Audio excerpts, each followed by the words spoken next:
Persiapkan hati kita lewat doa yang kita akan naikkan. Kita mohon supaya Tuhan yang sudah menyucikan hati kita akan mengisi hati kita dengan firman-Nya. Marilah kita tundukkan kepala berdoa. Saya akan naikkan doa untuk kita sekalian. Terima kasih Tuhan buat segala kebaikan yang sudah Engkau berikan kepada kami, nikmati sampai pada saat ini pun merupakan bukti kemurahan-Mu bagi kami, memberikan kami kesempatan berada dalam rumah-Mu yang kudus untuk duduk mendengarkan firman-Mu. Sebelumnya kami sudah memuji-muji nama-Mu lewat nyanyian-nyanyian dipersembahkan, lewat kesaksian-kesaksian yang sudah disampaikan, pengorbanan sebagian dari harta kami untuk memuliakan nama Dikau Tuhan. Kami sudah persembahkan sekalipun kami menyadari bahwa persembahan ini masih banyak kekurangannya, tapi biarlah Engkau yang akan menyempurnakan di dalam Engkau untuk mengagungkan, memuliakan nama-Mu Tuhan. Saat ini biar Engkau yang tetap ada di tengah-tengah kami akan bersabda bagi kami sekalian, menyatakan kehendak-Mu, menyatakan juga segala sesuatu yang salah dalam kehidupan kami, baik dalam pikiran kami, tindakan, ucapan, kata-kata kami yang salah. Ampuni kami Tuhan. Haleluya. Yang menyatakan teguran dan nasihat-Mu bagi kami, agar kami tetap hidup suci di hadapan hadirat-Mu ya Tuhan. Terima kasih saat firman-Mu diberitakan, kami pun masih menyadari keterbatasan kemampuan yang ada pada kami untuk bisa mendengar dengan baik, untuk mengerti, untuk mempercayai, meyakini firman-Mu. Tapi kami mohon Roh-Mu yang suci akan mengurapi setiap pribadi, agar firman-Mu benar-benar dinikmati, menjadi berkat, kekuatan baik untuk kami dan juga buat sesama kami yang ada, yang Engkau izinkan kepada mereka kami bersaksi Tuhan. Terima kasih Tuhan. Kuasa-kuasa kegelapan, roh jahat yang mengganggu, menggoda kami saat pemberitaan firman-Mu, Tuhan, bersatu hati kami panggil nama Engkau buat usir dia. Di dalam nama Tuhan Yesus Kristus, segala setan kami perintahkan kamu semua dalam nama Yesus, pergi. Darah Yesus yang berkuasa. Terima kasih Bapa. Haleluya. Terima kasih. Dalam nama Yesus kami sudah naikkan doa kami. Haleluya. Amin.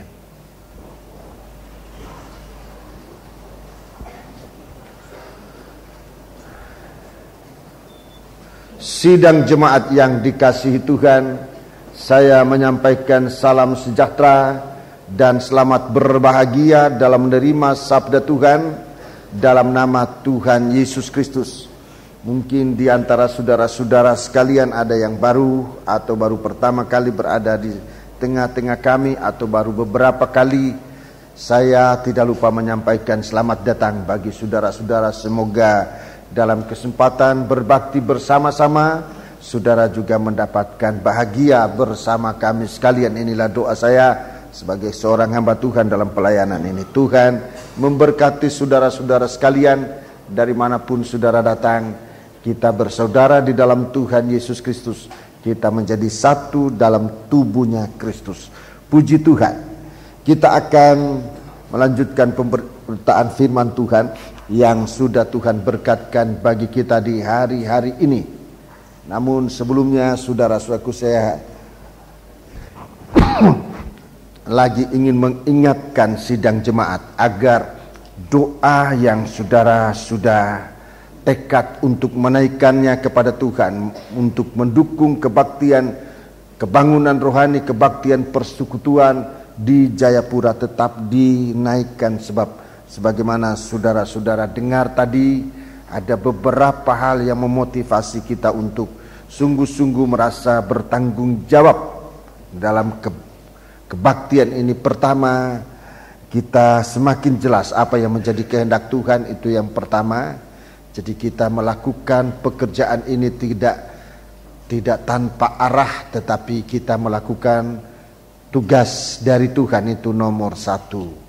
Nomor dua, saudara-saudaraku, kita mendengarkan kerinduan dari saudara-saudara kita yang ada di Irian Jaya, di Jayapura, bahkan dari beberapa saudara-saudara kita yang ada di Indonesia ini, dari Sumatera, dari Kalimantan, dari Pulau Jawa, dari Sulawesi, Maluku, dan dari tempat-tempat yang lain. Mereka menyatakan kerinduan untuk bisa ikut kebaktian ini. Di antara mereka ada juga yang merupakan lanjutan dari kegerakan yang terjadi di Pulau Nias. Jadi kegerakan di Pulau Nias ini sudah sempat menggerakkan beberapa saudara yang lain untuk turut di dalam kegerakan-kegerakan selanjutnya. Dan memang demikianlah nanti gerakan dari Roh Kudus itu akan bekerja dari kebangunan rohani kepada kebangunan rohani, akan merupakan satu gerakan yang berurutan untuk sampai pada satu saat di mana kegerakan ini begitu hebat, tidak ada tempat yang bisa menampung di bumi ini. Padang belantara pun tidak mampu untuk menampung sekian banyak manusia, sehingga Tuhan akan mengumpulkan umatnya ini jauh dari bumi ini yang jauh dari mata ular, di tempat yang tidak terpikirkan, tidak terukur, saudara-saudaraku, kecuali oleh tangan Tuhan. Begitu besar kasih karunia-Nya, begitu besar kemurahan Tuhan. Ini ukurannya yang sebenarnya bagi manusia tidak bisa mengukur. Ukurannya lebar dan panjangnya sejauh timur dari barat, utara dan selatan. Begitu luasnya kasih karunia Tuhan, begitu tingginya kemurahan Tuhan dari surga sampai ke bumi ini. Tidak ada orang bisa mengukurnya. Tempat-tempat itulah yang disediakan oleh Allah untuk kita. Di tempat itulah. Jadi kegerakan-kegerakan ini akan terus berkelanjutan agar manusia semua harus berada. Ini kerinduan Tuhan, supaya jangan seorang pun yang binasa, tetapi semua beroleh selamat. Ini artinya semua menerima kasih karunia, semua menerima kemurahan Tuhan. Saudara-saudaraku yang kekasih di dalam Tuhan, itu sebabnya kita benar-benar mendapat perhatian Tuhan kalau kita adalah sidang jemaat yang dipercayakan untuk menerima berita ini, dan dipercayakan juga untuk melanjutkan kepada sesama kita. Kalau kita diam sampai Tuhan datang, kita akan dipersalahkan. Tapi kalau kita sudah melakukan, sekalipun menurut kekuatan kita sangat terbatas, dan kita harus menyadari itu keterbatasan untuk terus berdoa. Keterbatasan kemampuan kita juga merupakan satu dorongan, satu motivasi mengapa kita harus berdoa, harus melakukan tugas yang berat ini. Sebab itu marilah kita bekerja bukan tanpa arah, bukan tanpa alasan, bukan tanpa kekuatan, tetapi semua datang dari Tuhan. Marilah kita akan memeriksa Wahyu pasal 21. Dalam Bible Study kita sudah mendengar ukuran dari Yerusalem baru. Tadi saya sudah singkatkan ukuran dari Yerusalem baru, panjang dan lebarnya dan tingginya sama.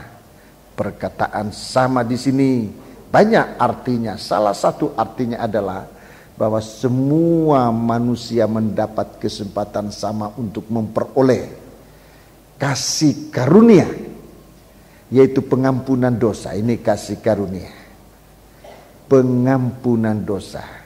Ini kasih karunia. Asal saja kita mau datang kepada Tuhan dan mempercayakan diri kita kepada Tuhan. Percaya dan mempercayakan diri kita kepada Tuhan dengan mengaku sejujur-jujurnya. Sesudah kita mengaku sejujur-jujurnya, kita mohon kekuatan dan bertekad untuk tidak melakukan kesalahan itu.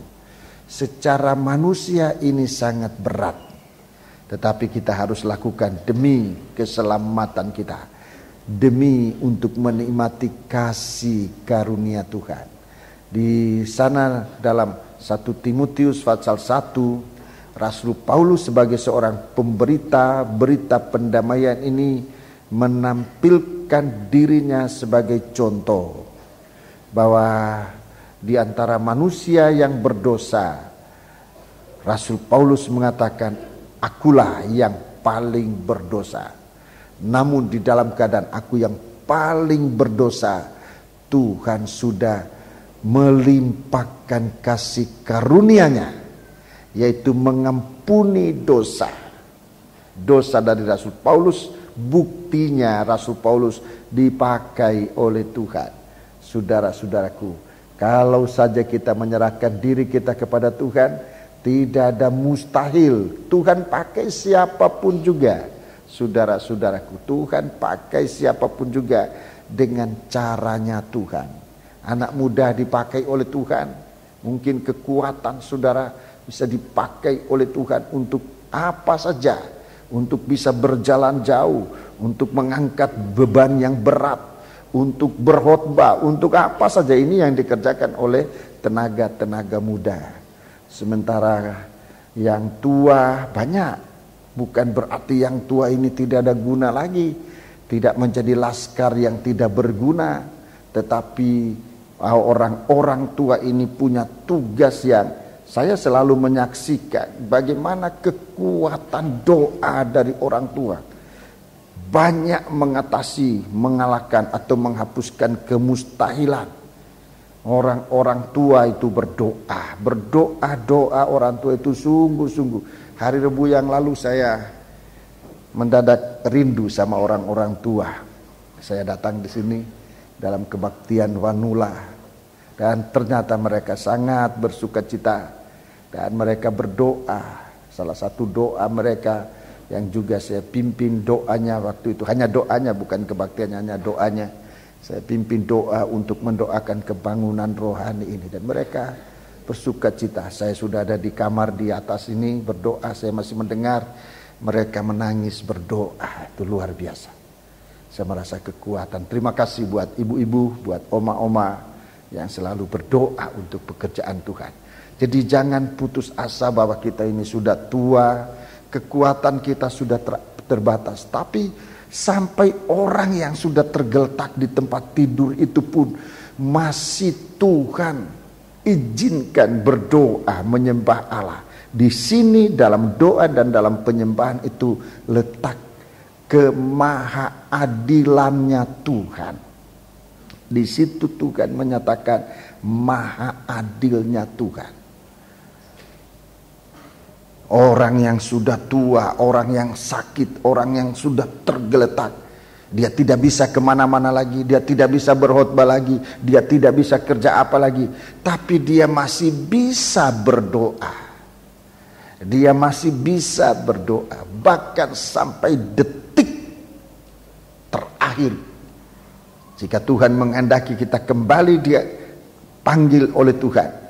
Saya pernah melihat orang-orang semacam ini, bahwa di detik-detik terakhir dia masih bisa menyembah Allah. Beberapa kali saya melihat orang-orang semacam ini, dan itu luar biasa. Saya menjadi mengerti bahwa doa ini di sana merupakan kesamaan yang Tuhan berikan. Tuhan menyatakan bahwa Dia maha adil. Kalau kita tidak menggunakan maha adilnya Tuhan, jangan nanti ngomel, oh Tuhan ini tidak adil. Tuhan itu maha adil. Begitu kita masuk dalam doa penyembahan, di sana kita merasa maha adilnya Tuhan. Sebab dalam doa itu kita diizinkan masuk untuk menerima kasih karunia Tuhan. Itu nomor satu.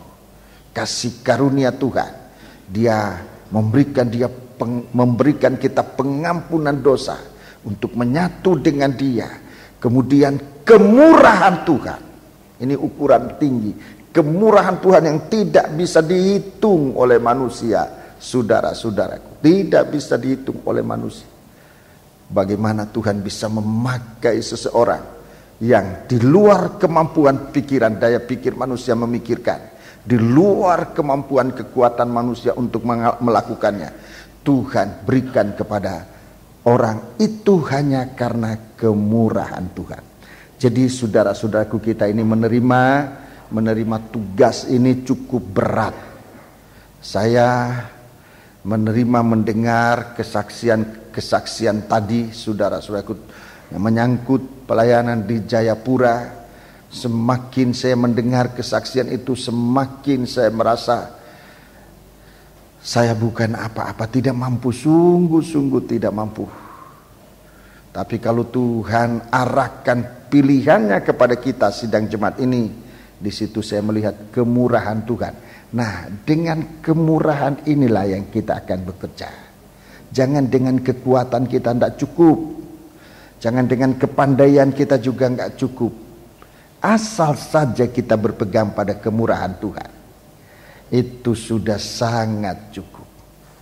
Apa-apa yang tidak mungkin, itu akan bisa menjadi mungkin. Kita akan mendengarkan lanjutan dari perkara-perkara yang menyangkut Yerusalem baru ini. Saudara-saudaraku, dalam ayat 22 Fatsal 21 ini kita baca. Ayat 22 sampai dengan ayat 20 sampai dengan ayat yang ke-26. Ayat 22 sampai dengan ayat 26. Mari. Dan aku tidak melihat bait suci di dalamnya. Ya, tidak melihat bait suci di dalamnya. Sebab Allah Tuhan yang Maha Kuasa adalah bait sucinya. Demikian juga anak domba itu. Iya, Allah, garis bawahi perkataannya, Maha Kuasa. Saya tertarik dengan perkataan Maha Kuasa. Ini kodrat ilahi. Ini potensi yang luar biasa, omnipotens dari Allah yang luar biasa, saudara-saudaraku. Di sini disebut Maha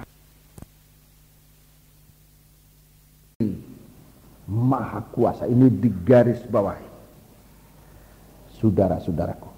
Kemahakuasaan Tuhan adalah bait sucinya. Ini artinya, kalau kita mau menerima kemurahan, kita ditaruh oleh Tuhan di dalam maha kuasanya Tuhan. Tuhan taruh di dalam bait sucinya. Itu artinya kita berada di dalam kemahakuasaan Tuhan. Kita berada, ini istilah juga mungkin sulit dimengerti, dalam kodrat ilahi. Itu artinya kalau kita berbuat sesuatu bukan dengan kekuatan kita, tetapi dengan kekuatan Tuhan yang tidak terhitung. Kalau kita berbicara, perkataan itu mengandung kuasa, bukan hanya sekedar kata-kata manusia, tapi itu kuasa Allah. Itu yang disebut kita berada di dalam maha kuasanya Tuhan. Dia baik Allah. Dia baik Allah itu artinya dia mau menerima kita. Dia mau mengakomodasi kita, mengakomodir kehidupan kita untuk berada di dalamnya ini, saudara-saudara.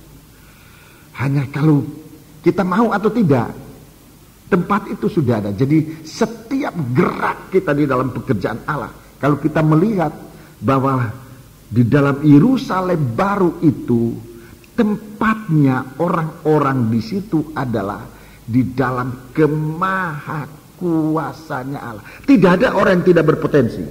Semua potensi yang ada itu akan meningkat sampai kepada kodrat ilahi, omnipotens, sampai pada puncak.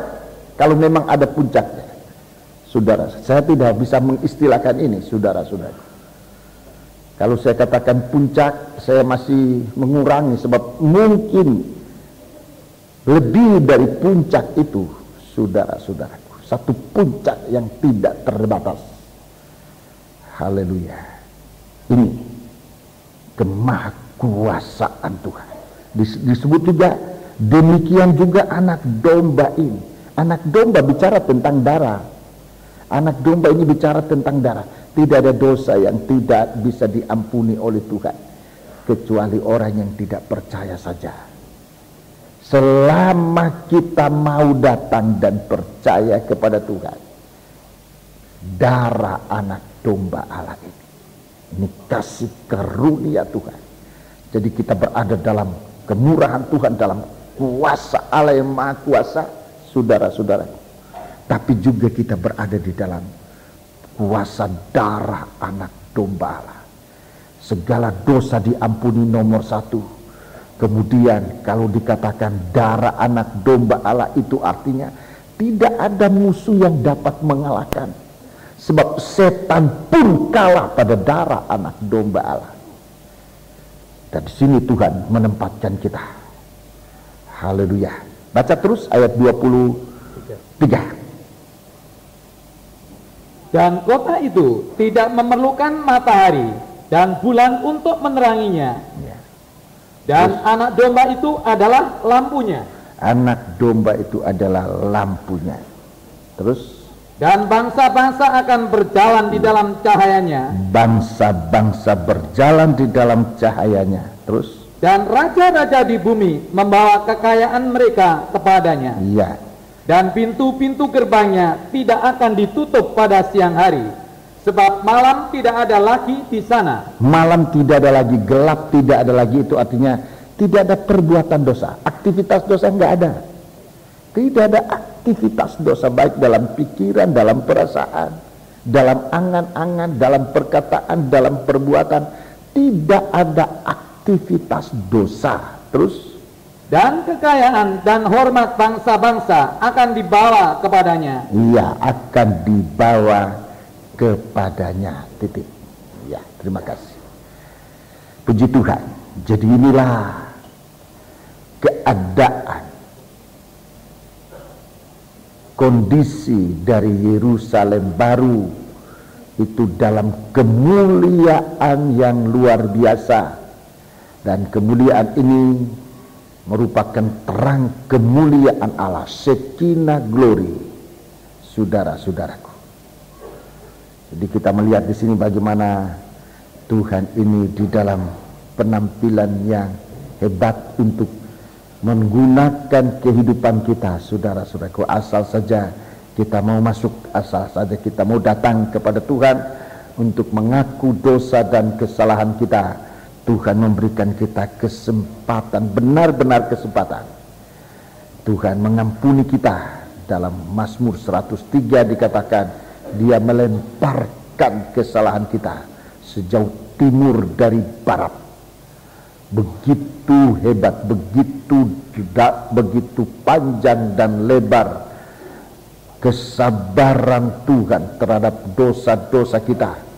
Dia menghapuskan dosa kita, Dia ingin menjadikan kita umatnya, dan menempatkan kita di tempat di dalam maha kuasanya Tuhan. Sebab Tuhan yang maha kuasa, dan anak domba itu adalah bait sucinya. Di situ tempatnya kita. Raja Daud dia bicara tentang itu. Ingin tinggal di dalam rumah Allah selama-lamanya, di bait sucinya.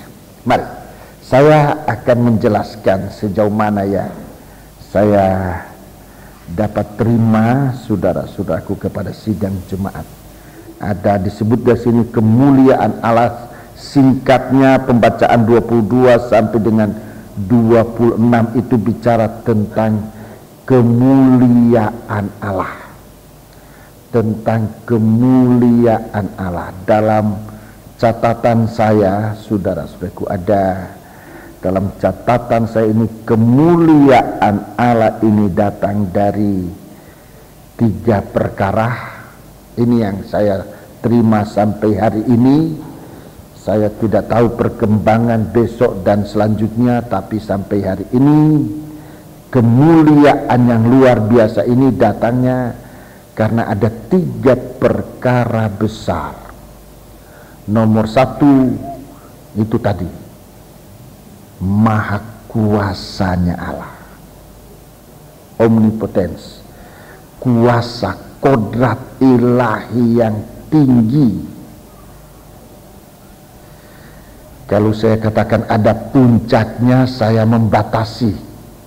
kemahakuasaan, potensi, kekuatan, kemampuan yang ada pada Tuhan yang luar biasa.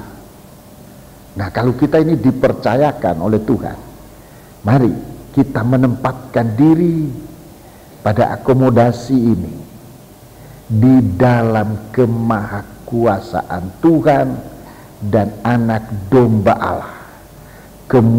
Kemahakuasaan Tuhan, saya singkatkan, itu kemurahan. Itu kemurahan.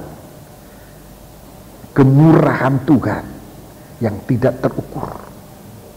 Kemurahan Tuhan. Kalau saya berbicara tentang anak domba, itu kasih karunia Allah. Jadi ini akomodasi kita. Di sini letak kekuasaan Tuhan, maha kuasanya Tuhan. Saudara-saudaraku, panjang dan lebarnya dan tingginya itu dalam ayat-ayat sebelum disebutkan. Haleluya. Selama kita berada dalam kemurahan Tuhan, kita selalu mengalami Allah itu maha kuasa. Selama kita menghargai korban Kristus, kita mengalami kuasa darah anak domba itu tidak terkalahkan. Saya mencatat untuk ini beberapa hal yang disebut maha kuasanya Allah ini. Saya ambil ini dari ayat-ayat Alkitab, ya. Dari Alkitab saya membaca beberapa hal yang menyebutkan bahwa Allah itu sanggup melakukan segala sesuatu. Dia maha kuasa. Jadi kalau saya menyampaikan bahwa kemuliaan ini, saudara-saudaraku, berada dalam maha kuasanya Tuhan, kemurahan Tuhan, dan kasih karunia-Nya, ayatnya saudaraku, mari saudara catat ayat itu nomor 1. Kita baca Ayub 42 ayat 2. Saya mencatat memang ayat-ayat ini untuk saya sampaikan kepada sidang jemaat. Kalau saudara berada dalam keadaan putus asa, seharusnya tidak perlu putus asa. Pindah dari tempat putus asa ini ke bait sucinya Allah, rumah Allah yang suci, yaitu kepada kemurahan Allah, kepada kasih karunia Allah. Saudara-saudaraku, kalau kita diampuni oleh Tuhan, kita akan merasa kemurahan Allah. Ayub pasal 42 ayat 2. Kitab Ayub pasal 42 ayat yang kedua. Ayub ini, saudara-saudaraku, Ayub ini mendapat kemurahan Tuhan. Ini pasal terakhir dari kitab Ayub, saudara-saudaraku. Kitab Ayub ini merasakan, Ayub dalam pasal 42 ini mencabut perkataannya dan menyesalkan diri. Ayat 1 dan ayat 2. Maka jawab Ayub kepada Tuhan. Ya, jawab Ayub kepada Tuhan. Aku tahu. Nah, sekarang begitu dia dalam pengalaman, saudara-saudaraku, dalam pengalaman penderitaan itu, sekarang dia katakan, aku tahu bahwa engkau sanggup melakukan segala sesuatu. Engkau sanggup melakukan segala sesuatu. Engkau sanggup melakukan segala sesuatu. Terus, dan tidak ada rencanamu yang gagal. tidak ada rencanamu yang gagal. Oh, ini maha kuasa. Ini merupakan satu sinar kemuliaan di dalam kerajaan surga. Itu akan membuktikan bahwa rencana penebusan nomor 1, bahwa kemurahan Allah untuk ciptaannya, itulah manusia, itu sungguh-sungguh terlaksana. Bahwa tidak ada rencanamu yang gagal. Tidak ada rencana Allah itu yang gagal. Bahwa engkau sanggup melakukan segala sesuatu. Ayub dia bergumul dengan percobaan yang sempat diizinkan oleh Tuhan masuk dalam kehidupannya. Begitu berat, tapi Ayub memulaikan di dalam Fatsal 1 dengan keadaan yang disebut dia adalah orang yang suci. Dalam Fatsal 1 disebutkan, dalam Fatsal 1 dia orang suci, orang yang sangat suci, betapa suci, ya. Fatsal 1 ayat 1. Ada seorang laki-laki di tanah Uz bernama Ayub. Ayub. Orang itu saleh. Saleh dan jujur. Jujur. Ia takut akan Allah. Takut akan Allah. Dan menjauhi kejahatan. Menjauhi kejahatan. Ini saleh. Ini orang dipersiapkan untuk berada dalam negeri. Karena Yerusalem baru, saudara-saudaraku, yang maha suci, betapa kudusnya dan salehnya kita harus hidup. Orang saleh itu orang yang takut akan Allah, orang jujur, orang yang menjauhi kejahatan, itu saleh. Orang kudus, orang disucikan, orang yang dosa-dosanya diampuni. Puji Tuhan. Dalam pergumulannya, saudara-saudaraku, kita melihat kesalehan dari kesucian dan kesalehan dari Ayub. Dia tidak berbuat, dia tidak bersalah dalam perkataannya, dalam perbuatannya, dia tidak bersalah. Tetapi Ayub salah, satu kesalahan Ayub, ada hanya satu kesalahan Ayub, yaitu dia merasa, ini perasaannya, merasa lebih benar dari Tuhan. Ini kesalahannya. Di dalam kitab Ayub ini, kitab Ayub, ya, Fatsal yang ke-40, kitab Ayub Fatsal 40 ayat 3, Ayub 40 ayat 3, baca. Apakah engkau hendak meniadakan pengadilanku, mempersalahkan aku supaya engkau dapat membenarkan dirimu? Iya, ini kesalahan Ayub, merasa benar. Dalam Fatsal 32 ayat 2, ayat 3, Fatsal 32 ayat 2, Fatsal 32 ayat 2. Lalu marahlah Elihu bin Barachel orang Bus dari kaum Ram. Ia marah terhadap Ayub karena ia menganggap dirinya lebih benar daripada Allah. Iya, ia menganggap dirinya lebih benar dari Allah. Ini kita harus jaga, ya. Ini kesalahan orang saleh. Ini kesalahan orang benar, orang suci. Ini harus dijaga. Ini kita harus jaga, anak-anak Tuhan, ya. Kita gereja Tuhan memang disucikan oleh Tuhan. Itu harus kita akui.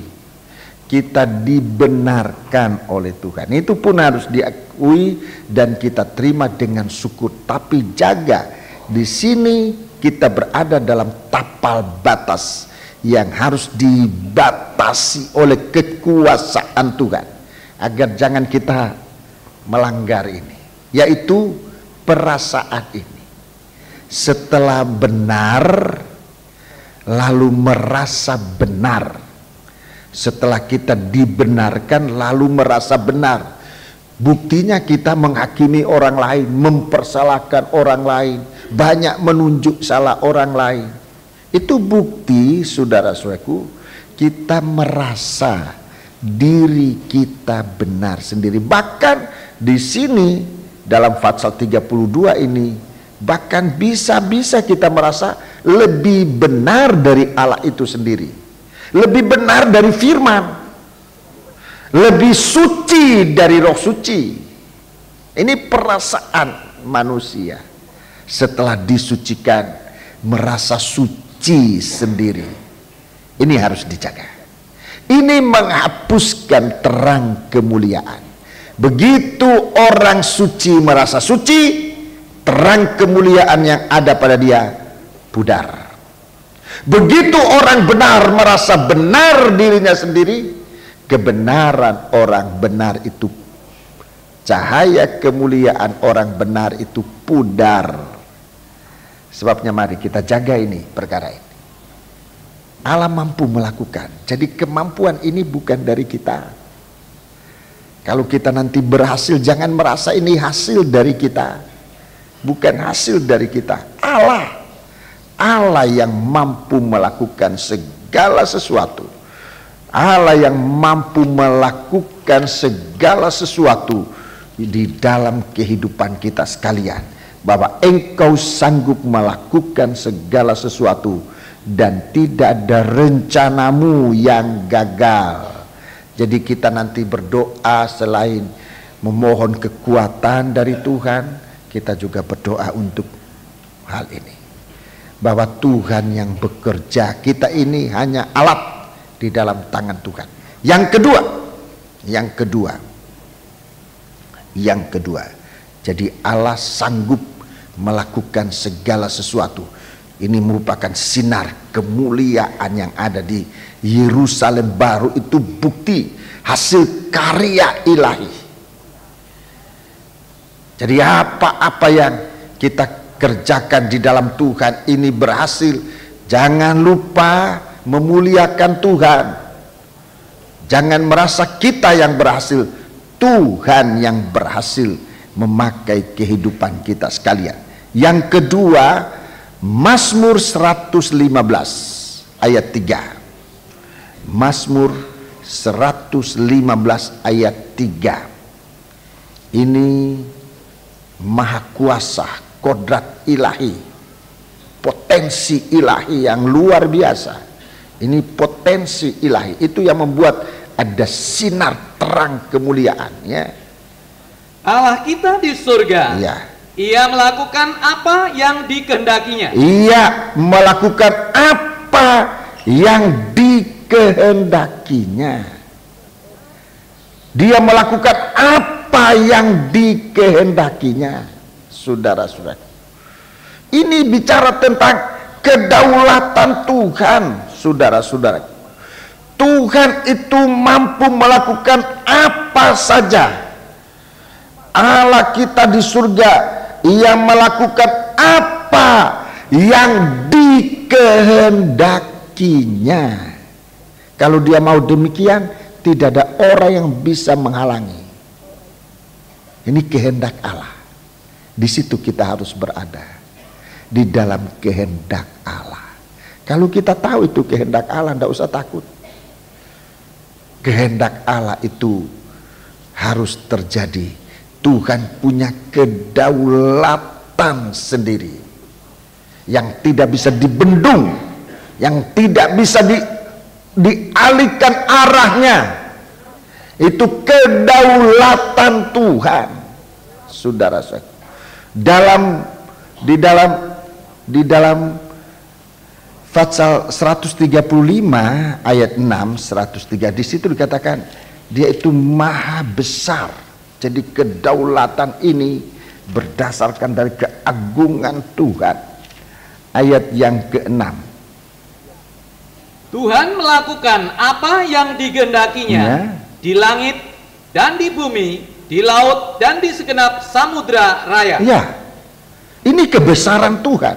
Dia ada di langit, Dia ada di bumi, Dia ada di dalam samudra raya. Tidak ada manusia sebesar ini. Begitu besarnya Tuhan, saudara-saudara. Dia berkuasa atas langit, atas bumi, atas laut, dan bahkan dalam segenap samudra raya. Dia agung, Dia besar, saudara-saudaraku. Dia sangat besar. Kita melakukan kehendak Tuhan di mana saja Tuhan inginkan, saudara-saudara. Kita berdoa buat ini. Kalau Tuhan ingin menyatakan kebesarannya, kita menyerahkan diri kepada Tuhan. Kalau kerinduan masyarakat di Jayapura, bagaimana mereka mau berbakti di tanah lapang, saya sungguh-sungguh merasa tidak mampu. Pertama, memang keterbatasan kemampuan saya. Kedua, selama ini panggilan saya tidak menginjil semacam itu di tanah lapang, tapi saya selalu banyak memberikan pengajaran di dalam gereja, di sekolah Alkitab. Saya menyampaikan firman, banyak sifatnya pengajaran.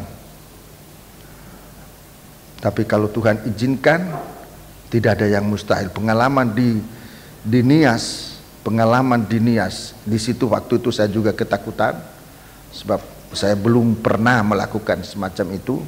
Tapi kalau Tuhan inginkan demikian, kita sendiri sudah menikmati berkat itu. Haleluya. Allah itu maha besar. Jangan kita membatasi keagungan Tuhan. Kita serahkan diri kita kepada Tuhan, dimanapun, bahkan di laut, di samudra, di langit, di bumi. Saudara-saudaraku, Tuhan itu maha kuasa. Dia berpotensi karena dia agung, dia besar, dia begitu besar. Puji Tuhan. Yang ketiga, jadi Allah itu sanggup melakukan segala sesuatu, ya, mempunyai kehendak. Itu yang kedua. Dia punya kehendak yang didasari dengan kebesarannya Tuhan. Dia mampu melakukan kehendaknya. Dia berdaulat.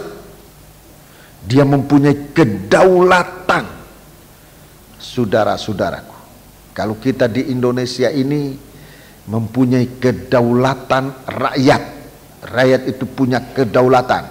Tapi kita belum pakai kedaulatan ini. Semoga masa depan ini kita menggunakan kedaulatan rakyat, supaya rakyat yang berdaulat, rakyat yang berkuasa, rakyat yang jadi kaya. Iya, kalau orang berkuasa itu kaya, raja itu kaya. Itu tandanya dari raja. Raja itu kaya, dia berdaulat. Tidak ada raja miskin. Raja itu kaya, itu biasa. Dan orang sekitar-sekitarnya juga ikut-ikutan kaya. Sebab memang dia berdaulat. Nah, kita ini nanti kalau kita rakyat berdaulat, kedaulatan rakyat, ya rakyat ikut kaya, harusnya begitu. Kalau rakyat tidak kaya, tidak ada kedaulatannya. Daulat apa? Tidak mampu berbuat apa? Tidak punya kedaulatan. Tuhan punya kehendak. Dia mampu melakukan apa yang menjadi kehendaknya. Sebab apa? Sebab dia besar. Sebab dia berkuasa di laut, di langit, di bumi, di samudra. Saudara, dia berkuasa. Dia punya kedaulatan. Puji Tuhan. Jadi saya tadi contohkan rakyat, kedaulatan raja, kedaulatan rakyat. Saya tidak bermaksud berpolitik, apalagi saat-saat ini pemilihan presiden. Saya nggak ngikut-ngikut di situ. Saya malah pusing dengarkan semua bicara sana sini ini. Tapi untuk menjelaskan, ya begitu. Untuk menjelaskan yang sebenarnya begitu. Kalau kedaulatan itu di tangan raja, di tangan penguasa, kekayaan di tangan dia. Sebab dia berdaulat. Dan memang biasanya begitu. Kalau kedaulatan di tangan rakyat, harusnya kekayaan di tangan rakyat. Mudah-mudahan kita ini jadi kaya semua. Puji Tuhan. Haleluya. Tapi tidak usah nuntut sama Pak Habibie, nuntut sama Ibu Mega. Jangan nuntut-nuntut gitu. Ayo kita bawa kehidupan kita ini kepada Tuhan nomor satu. Jangan nuntut kepada calon ini, nanti wah ini tidak usah campur-campur. Saya tujukan kedaulatan rakyat, kedaulatan Tuhan, kedaulatan Tuhan. Ya, saudara punya kedaulatan, ayo. Tapi kedaulatan ini coba saudara miliki itu dari Tuhan. Tuhan tempatkan saudara di bumi, kita di bumi ini. Kedaulatan Tuhan di dalam kita di bumi ini. Ini yang banyak kita belum gunakan. Itu sebabnya masih banyak percobaan masuk dalam kita. Masih banyak percobaan. Nah, marilah kita sekarang sebagai warga kerajaan surga, saudara-saudaraku, Tuhan izinkan kita masuk maha besarnya Tuhan dalam kedaulatannya Tuhan di dalam kita. Kalau kita mempersilahkan Tuhan berdaulat dalam kehidupan kita ini, itu luar biasa. Tapi banyak kali kita tidak gunakan kedaulatan Tuhan. Tuhan pilih, Tuhan ayo saya tawarkan jam-jam doa 24 jam 24 jam.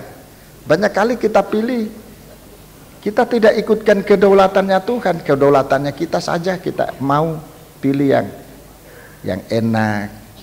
Saya lihat dalam daftar jam 1 sampai jam 2 tengah malam 1 orang yang berdoa. Kalau yang satu ini tidak berdoa, sudah tidak ada doa waktu itu. Mengapa tidak pilih jam 1, jam 2? Sebab kita pikir jam itu jam tidur kita, baru tidur bangun. Jam 12 sampai jam 1. Padahal lain kali Tuhan kasih bangun kita di jam itu untuk berdoa. Tuhan, aku belum mau bangun, aku masih ngantuk. Ya, kita gunakan tidak kedaulatan Tuhan di dalam kita, kedaulatan diri kita sendiri. Itu sebabnya kita tidak mampu mengatasi percobaan. Sebab apa? Sebab percobaan dibanding dengan kekuatan kita, saudara-saudaraku, kalau Tuhan tidak tolong kita, benar-benar merupakan berat, sekalipun bukan berarti mustahil dilakukan. Sebab Tuhan katakan, aku tidak membiarkan kamu dicobai lebih dari kekuatanmu. Sebanyak kita memberikan kita kedaulatan Tuhan di dalam kita, Tuhan mampu melakukan segala sesuatu menurut kehendaknya. Nah, inilah yang banyak kali kita tidak bisa terima. Kemuliaan Tuhan itu sebab kehendak Tuhan yang kita mau. Waktu Yesus di Taman Getsemani, maunya dia Tuhan, kalau boleh cawan ini liwat daripadaku, kalau boleh ini cawan ini yang penuh kutuk ini, kalau boleh ini liwat daripadaku. Ini maunya Tuhan, maunya Yesus. Tetapi dia katakan, dalam hal ini jangan kehendakku, tapi kehendakmu jadi. Saudara-saudaraku, waktu dia minum itu, memang ia mati, tubuhnya mati, tapi cuma 3 hari. Dia bangkit, dia berada dalam kemuliaan Tuhan. Dia tetap berada dalam kemuliaan Tuhan. Allah itu berdaulat.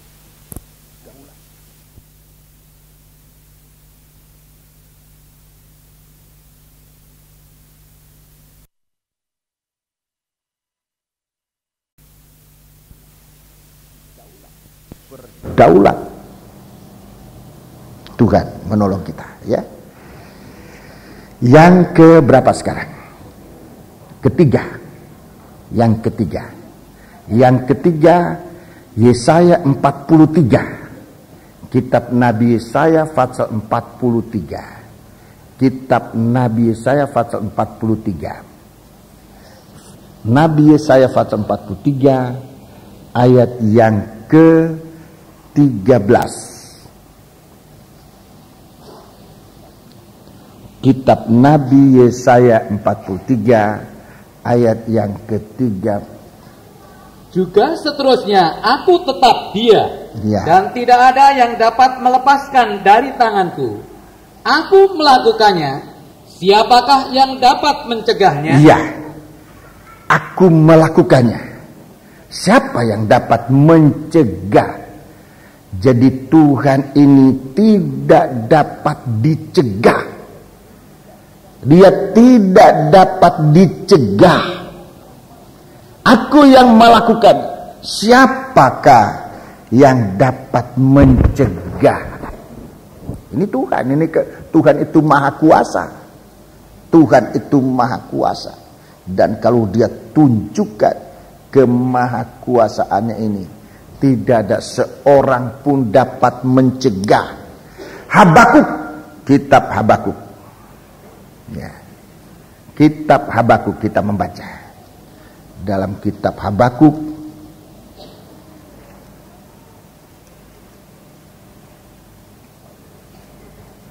mari kita baca Habakuk. Ketemu Habakuk atau jarang-jarang ketemu Habakuk?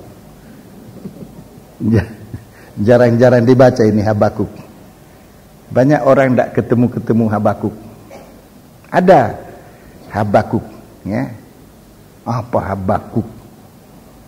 Fatsal 3. Habakuk fatsal yang ketiga. Habakuk fatsal yang ketiga. Ayat 6. Ia berdiri, maka bumi dibuatnya bergoyang. Iya, ini tidak bisa dicegah. Kalau dia mau berdiri, dia berdiri. Bumi bergoyang, tidak bisa dicegah. Terus? Ia melihat berkeliling, maka bangsa-bangsa dibuatnya melompat terkejut. Wah, ini luar biasa. Dia lihat aja orang sudah gemeter, terpental-pental. Dia lihat belum, dia jotos belum. Dia lihat aja orang sudah terlempar.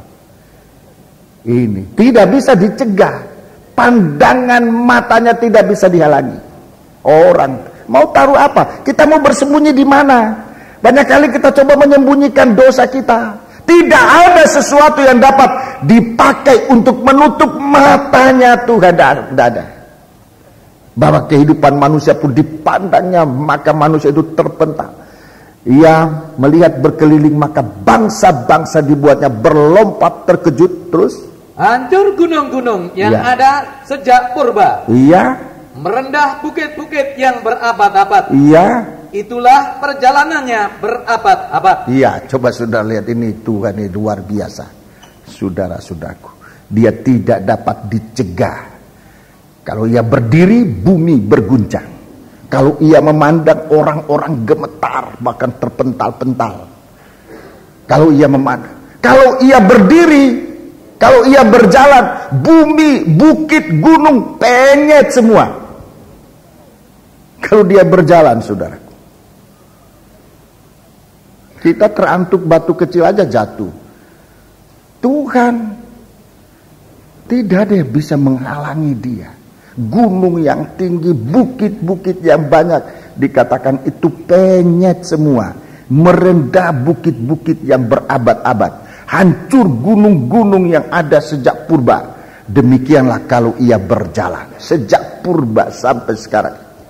Jadi tidak ada benteng setinggi gunung apapun. Tidak ada benteng sebanyak bukit-bukit manapun juga yang dia tidak bisa terjang dengan langkah kakinya.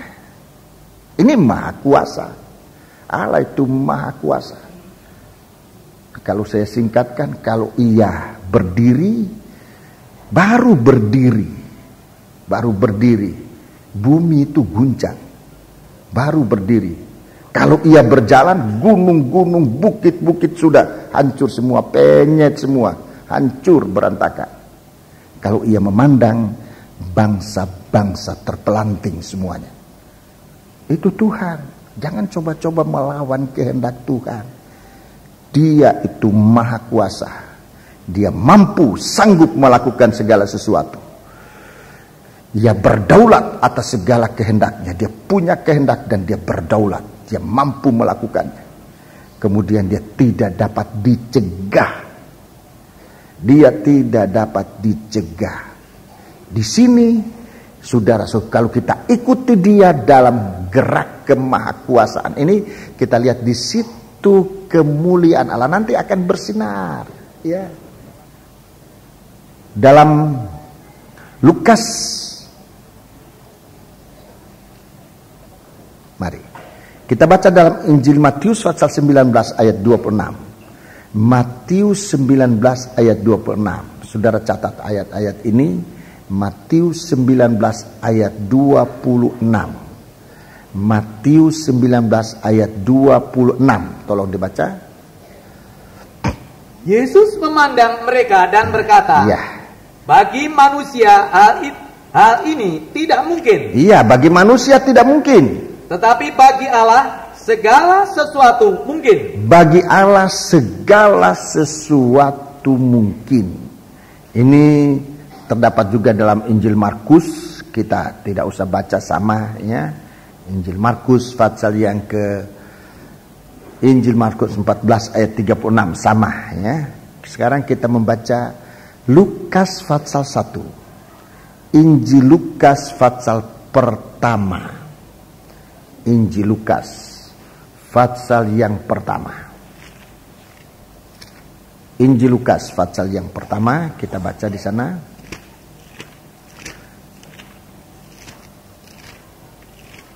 Injil Lukas pasal yang pertama. Bukan bagi dia. Ayat yang ke-37. Ayat yang ke-37. Sebab bagi Allah tidak ada yang mustahil. Bagi Allah tidak ada yang mustahil. Allah dapat mementahkan kemustahilan. Dapat menghapuskan segala kemustahilan.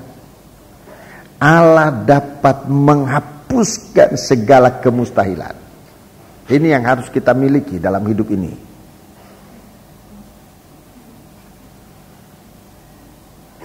Ayat 45, Injil Lukas pasal 1 ayat 45. Injil Lukas pasal 1 ayat 45. Dan berbahagialah ia yang telah percaya. Berbahagialah ia yang telah percaya. Sebab apa yang dikatakan kepadanya dari Tuhan akan terlaksana. Iya, jadi kalau kita ini melakukan perintah Tuhan dengan percaya, tidak ada yang mustahil. Apa yang diperintahkan oleh Tuhan. Sebabnya kita perlu mendengar firman, itu nomor satu. Kedua, kita perlu merendahkan diri kita kepada Tuhan. Supaya yang kita lakukan, jangan keinginan kita manusia, tetapi keinginan ilahi, keinginan Tuhan. Jadi inilah yang membuat surga itu di dalam kemuliaan. Yang kita tadi baca, bahwa Yerusalem baru itu begitu indah. Kita kembali dalam Wahyu 21. Wahyu 21. Kita baca kembali, sesudah itu saya akan lanjutkan. Jadi selain dari terang kekuasaan maha kuasa Allah, potensi kodrat ilahi yang sangat tinggi ini, saudara-saudaraku, kita masih lihat ada terang yang menopang kemuliaan yang terjadi atau sinar kemuliaan Tuhan. Ayat yang ke-23. Ayat yang ke-23. Wahyu 21 ayat yang ke-23. Dan kota itu tidak memerlukan matahari dan bulan untuk menyinarinya, sebab kemuliaan Allah meneranginya, dan anak domba itu adalah lampunya. Iya, terima kasih. Ini yang kedua.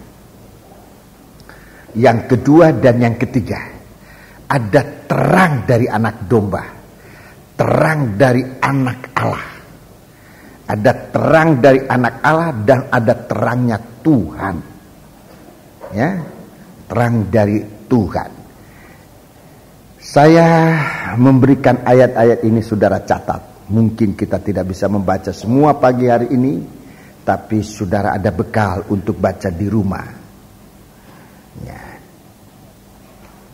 Terang dari anak Allah. Catat ya. Kristus adalah terangnya dunia ini. Kristus adalah terangnya dunia ini. Saudara catat ayat ini nomor 1. Nomor 1 ya. Yesaya 9 ayat 1. Yesaya 9 ayat 1. Yesaya 42 ayat 6. Matius 4 ayat 16. Lukas pasal 1 ayat 79.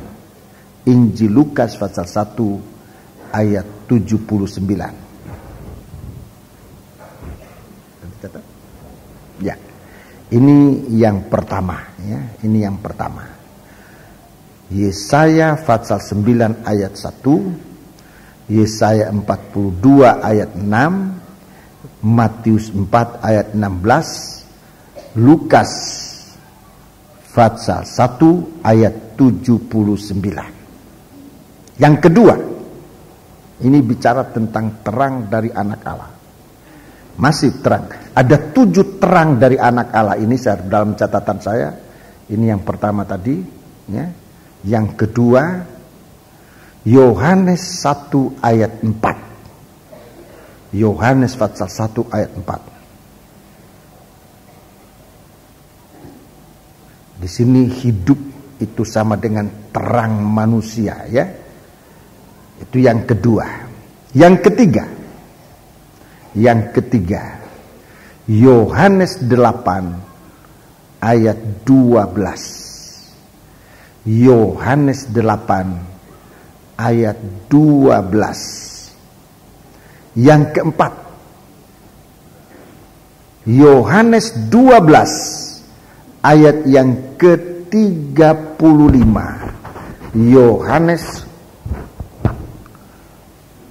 Yohanes pasal yang ke-12 ayat 35. Yang kelima, 2 Korintus 4 ayat 4 sampai 6. 2 Korintus 4 ayat 4 sampai dengan 6. Nomor 6, Efesus 5 ayat 14. Efesus pasal 5 ayat 14. Bersama dia 1 Yohanes 2 ayat yang ke-8. Allah itu terang, ya. Yohanes 2 ayat yang ke-8. Yang ke-7, Wahyu 21 ayat yang ke-23. Wahyu 21 ayat 23. Ini Kristus adalah terang. Jadi ada 7 ini, ya. Ada 7. Kemudian selanjutnya terang yang kedua, ya. Tuhan juga terang. Tuhan juga adalah terang. Mazmur 27 ayat 1. Mazmur 27 ayat 1. Ini terangnya Tuhan, ya.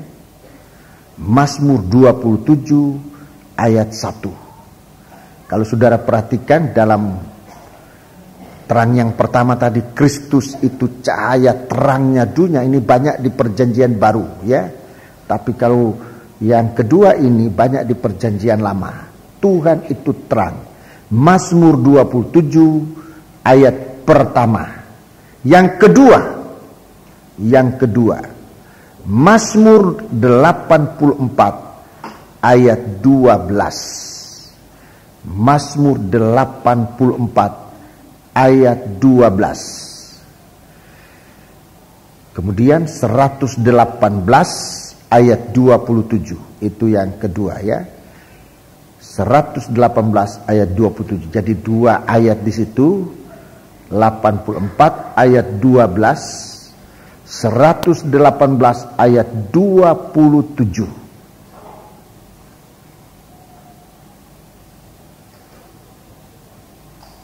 Yang ketiga, Yesaya 60 ayat 20. Yesaya 60 ayat 20. Yang keempat, Mika pasal 7 ayat yang ke-8. Mika pasal 7 ayat yang ke-8.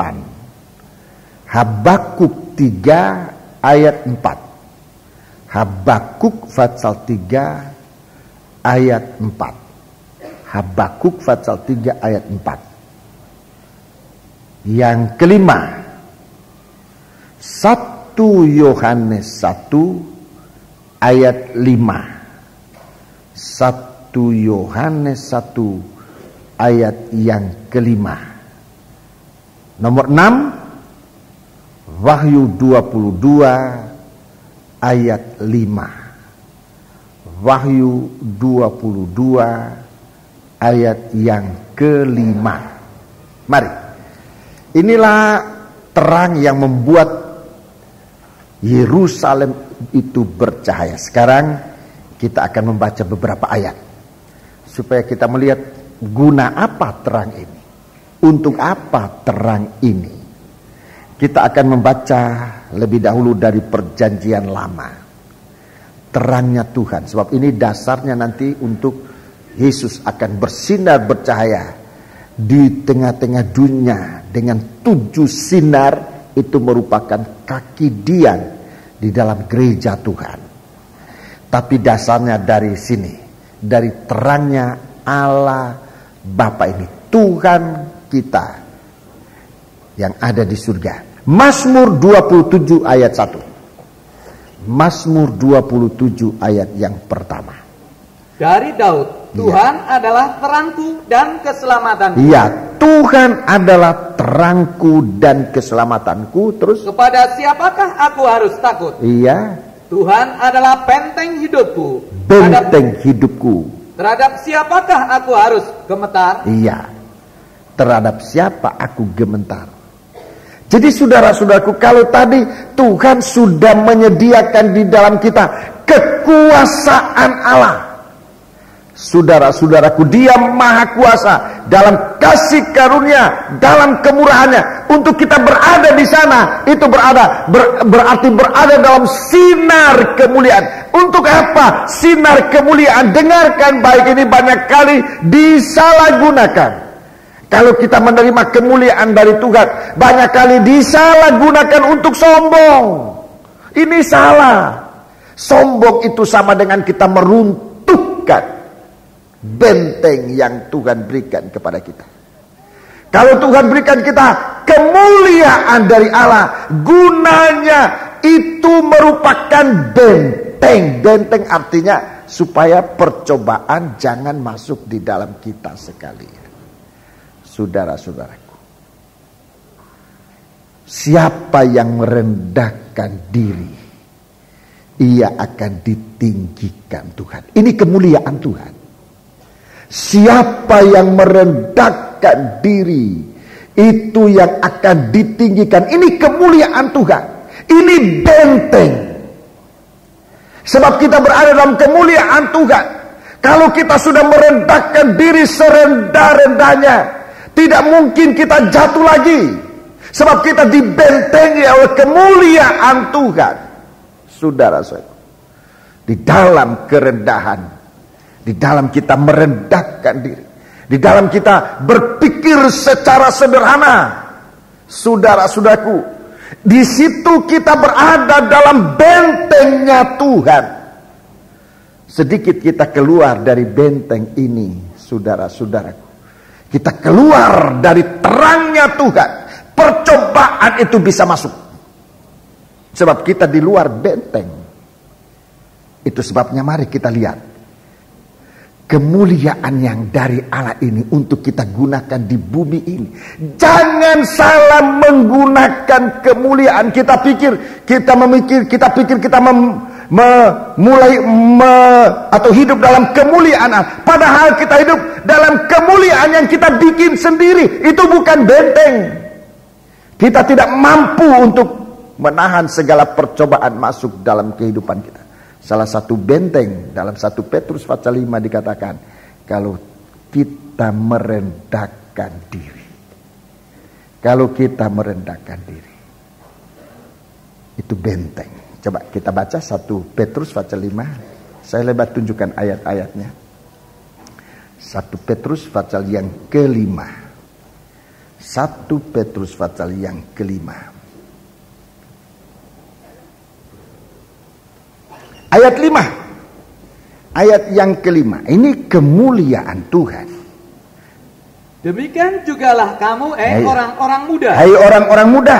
Tunduklah kepada orang-orang yang tua. Tunduk kepada orang-orang tua. Ini bukan cuma ibu dan ayah. Di ayat yang lain Tuhan katakan tunduk, hormati ibu dan bapamu. Tetapi di sini kepada orang-orang tua. Ini bukan cuma papa dan mama. Kepada orang lebih tua. kita menghormati dia. Ya, baca terus. Dan kamu semua rendahkanlah dirimu seorang terhadap yang lain. Ini benteng.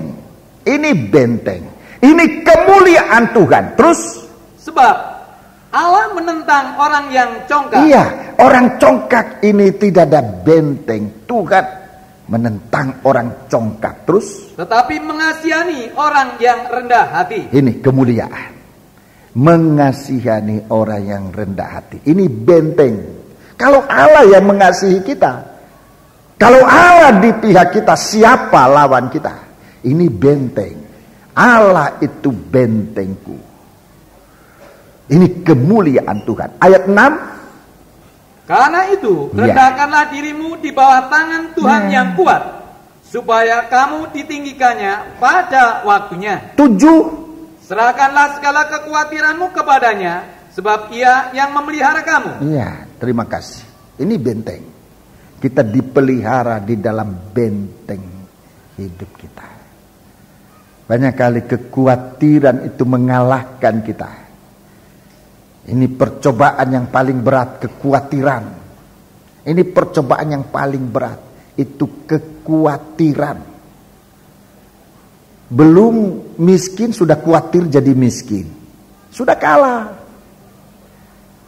Tapi kalau kita punya pengharapan, punya kekuatan, dalam keadaan apapun juga, dengan kekuatan mempercayakan diri kepada Tuhan, dalam keadaan lapar pun Tuhan katakan bahagia orang lapar. Kenapa? Dia berada dalam benteng kemuliaan Tuhan. Itu sulit untuk dimengerti. Beria orang miskin. Mengapa? Sebab dia berada dalam kemuliaan. Dia merendahkan diri. Dia dibela oleh Tuhan, saudara-saudara. Lain dengan orang yang hidup dalam kekhawatiran. Belum lapar sudah takut lapar. Para siswa-siswi jangan tanya-tanya mau dikirim kemana. Lihat, oh daerah makmur atau daerah tandus. Oh kalau daerah tandus aku takut lapar. Ya, jangan takut-takut.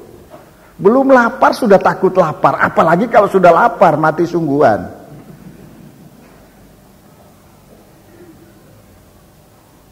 Ya, begitu.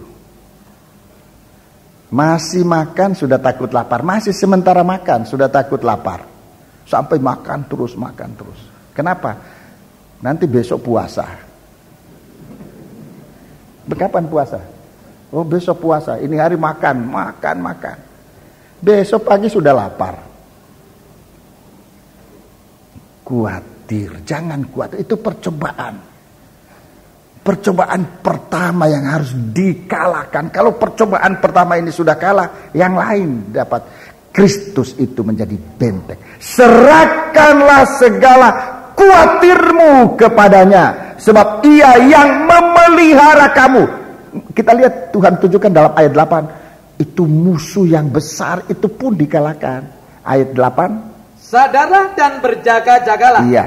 Lawanmu si iblis berjalan keliling sama seperti singa yang mengaum-ngaum dan mencari orang yang dapat ditelannya. Siapa yang dapat ditelannya? Orang yang khawatir. Itu yang dapat ditelan. Orang percaya dia tidak bisa telan. Sebab apa? Sebab kebesaran Tuhan ada di dalam orang percaya itu. Singa tidak bisa menerkam, menelannya. Sebab orang itu besar. Orang yang percaya itu besar di hadapan Tuhan. Kalau singa coba menelan yang besar, apa bahasa Jawanya? Keselek, kecil, tidak bisa masuk, nyantol di. Kalau kita menelan, kita bikin kecil-kecil dulu, baru bisa ditelan. Tapi kalau yang besar, coba telan yang besar. 1 biji telur ditelan, baru telur itu. Coba orang yang percaya kepada Tuhan itu ditinggikan, tinggi, besar, tinggi dan besar, besar lagi tinggi. Coba telan yang besar dan tinggi itu, kalau enggak keselek. Apa namanya? Keselek. Begitu bahaya. Setan juga perhitungan. Setan juga perhitungan. Tapi kalau orang sudah khawatir, itu hatinya sudah hancur, tinggal ditelan aja, mulus, ditelan sama percobaan. Sebabnya hadapi percobaan itu dengan menyerahkan diri kepada Tuhan. Ya, kita baca.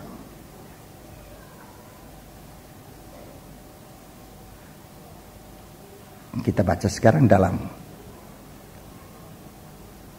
Mazmur pasal 84 ayat 12. Mazmur 84 ayat 12, 118 ayat 27. Tadi benteng itu besar. Itu besar, itu benteng, tidak bisa dibawa kemana-mana itu benteng. Sekarang Tuhan lengkapi, ya. Ayat 12. Sebab Tuhan Allah adalah matahari dan perisai. Ya, dan perisai. Ini terang dan perisai. Kasih dan kemuliaan Ia berikan. Ya. Ia tidak menahan kebaikan dari orang yang hidup tidak bercela. Iya, dari orang hidup sempurna. Dia tidak menahan kebaikan. Sekarang 118 ayat 27. 118 ayat 27. 118 ayat 27. Saya menemukan ayat-ayat ini, ayat 27. Tuhanlah Allah, Dia menerangi kita. Iya. Ikatkanlah korban hari raya itu dengan tali pada tanduk-tanduk mezbah. Iya, terima kasih. Jadi ini saudara-saudaraku, kita tunjukkan, Tuhan tunjukkan di sini bahwa selain dari Dia itu benteng, Dia juga katakan bahwa kemuliaan Tuhan itu adalah perisai. Adalah perisai. Dalam berperang itu harus ada perisai. Selain dari kita punya benteng pertahanan, ada perisai. Tapi juga punya, dikatakan dia adalah tanduk-tanduk. Dia menerangi kita. Ikatkanlah korban hari raya itu dengan tali pada tanduk-tanduk mezbah. Tanduk itu bukan hanya untuk bertahan, tapi juga dia untuk menyerang. Itu senjata. Jadi kemuliaan Allah merupakan perisai untuk mengelak segala sesuatu yang datang menyerang kita, tetapi juga untuk merupakan senjata mengalahkan musuh. Itu kemuliaan Tuhan. Puji Tuhan. Kemuliaan Tuhan. Benteng. Kemuliaan Tuhan itu perisai bagi kita sekalian. Mari.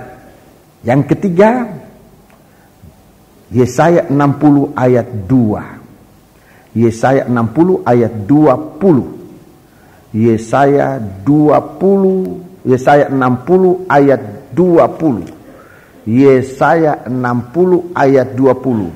Saya harus menggunakan ayat-ayat ini, saudaraku, untuk menjelaskan. Saya mohon saudara jangan bosan, sebab saya harus membuktikan dengan ayat-ayat, ya, tentang terang ini. Ya, ayat 20. Bagimu akan ada matahari yang tidak pernah terbenam. Ya, bagimu akan ada matahari yang tidak akan pernah terbenam. Terus? Dan bulan yang tidak surut. Bulan yang tidak surut. Sebab Tuhan akan menjadi penerang abadi.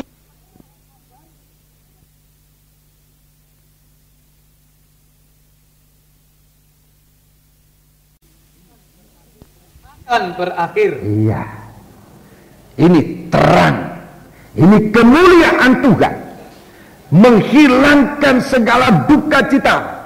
Hari-hari perkabungan. Jadi untuk masuk ke Yerusalem baru, itu perkabungan tidak ada lagi. Hari-hari perkabungan itu akan dihapuskan. Kemudian akan terbit terang yang abadi. Terang yang tidak ada batasnya. Berbahagia, sungguh berbahagia kalau kita berada di dalam Tuhan kita Yesus Kristus, di dalam terangnya dari Allah. Mika pasal yang ke-7. Ya, ini kitab kecil juga. Mika, kitab Mika pasal yang ke-7. Kitab Mika pasal yang ke-7. Menemukan? Ini Mika. Jarang-jarang ketemu juga Mika ini. Kalau Matius selalu, Yohanes selalu, Lukas, tapi Mika jarang-jarang ketemu. Entah setahun sekali. Mika pasal 5, hei Bethlehem. Ayo, sudah menemukan? Tolong dibaca. Mika pasal 7 ayat yang ke-8. Mika pasal 7 ayat yang ke-8. Janganlah bersukacita atas aku, hei musuhku. Jangan bersukacita atas aku, hei musuhku. Sekalipun aku jatuh, iya, aku akan bangun pula. Aku akan bangun pula. Sekalipun aku duduk dalam gelap, Tuhan akan menjadi terangku. Tuhan menjadi terangku. Dia kekuatan. Dia menyingkirkan segala kegelapan. Sekalipun aku ada di dalam kegelapan, Tuhan akan menjadi terangku. Terang sampai di Yerusalem baru. Saudara-saudaraku, ini terang. Tuhan akan menjadi terang. Sekalipun aku duduk dalam gelap, Tuhan akan menjadi terangku. Sekalipun aku jatuh, aku akan bangun pula. Ini kekuatan Allah. Di dalam terang itu mengandung kekuatan. Dia adalah apinya Tuhan. Saya sudah menjelaskan tentang apinya Tuhan itu. Api itu ada panasnya. Api itu ada kekuatan. Api itu ada terangnya. Saudara-saudara, sekalipun aku jatuh, aku akan bangun pula. Jangan bersukacita atas aku, hei musuhku. Sebab sekalipun aku jatuh, aku akan bangun pula. Sekalipun duduk dalam gelap, aku akan. Maka sekalipun aku duduk dalam gelap, Tuhan akan menjadi terangku. Bersama dengan ini Habakuk. Kita baca Habakuk, dekat-dekat dengan Mika, ya. Tidak usah buka terlalu jauh. Mika, Nahum, sudah Habakuk, ya, tetangga mereka ini. Tetangga. Habakuk. Habakuk pasal yang ke-3 ayat 4. Ada kilauan seperti cahaya. Ada kilauan seperti cahaya. Sinar cahaya dari sisinya. Sinar cahaya dari sisi Tuhan. Dan disitulah terselubung kekuatannya. Ya, di situ terselubung kekuatan Allah. Di situ saat memberitakan terang ini, saudara-saudaraku, kalau kita cepat tanggap untuk mengerti dan membuka hati, sebenarnya Tuhan sedang membagikan kekuatan bagi kita. Yang ada dalam percobaan, yang ada dalam kekurangan, yang ada dalam apapun juga, di mana kita tidak sanggup lagi, terang dari sisinya, terang dari kekuatan Allah, terang dari firman-Nya, itu yang memberikan kita kekuatan. Haleluya. Bagaimana kita sekarang berjalan di bumi yang sangat lelah ini, Tuhan memberikan kita kekuatan dengan terangnya Tuhan. Itu kekuatan, ya. Jadi Mika pasal 7 ayat 8 itu kekuatan. Dalam terang Tuhan ini ada kekuatan kita. 1 Yohanes pasal 1 ayat 5. Ini perjanjian lama. Ini gampang ditemukan. 1 Yohanes pasal 1 ayat yang ke-5. 1 Yohanes pasal 1 ayat yang ke-5 kita baca. Dan inilah berita yang telah kami dengar dari Dia. Iya. Dan yang kami sampaikan kepada kamu. Allah adalah terang. Allah adalah terang.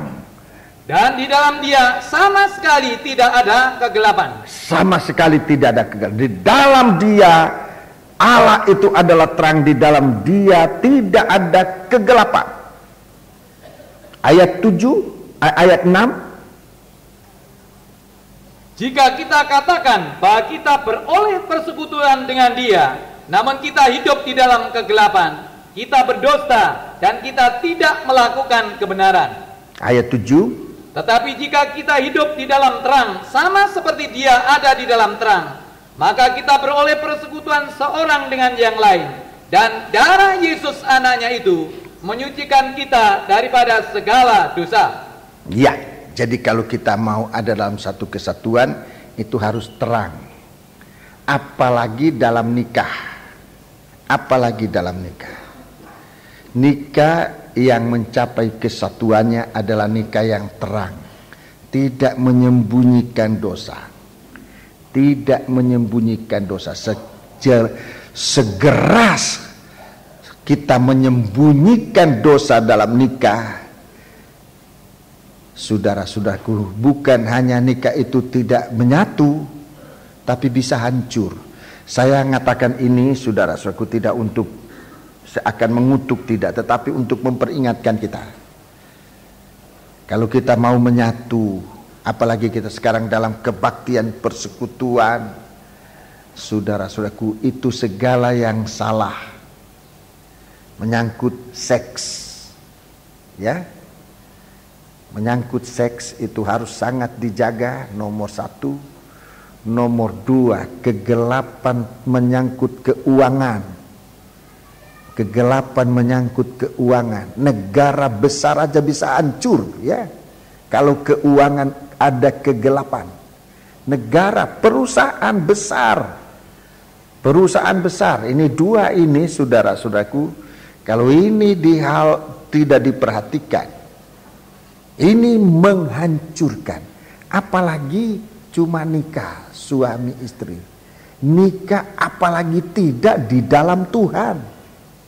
Tidak ada jaminan untuk dipertahankan.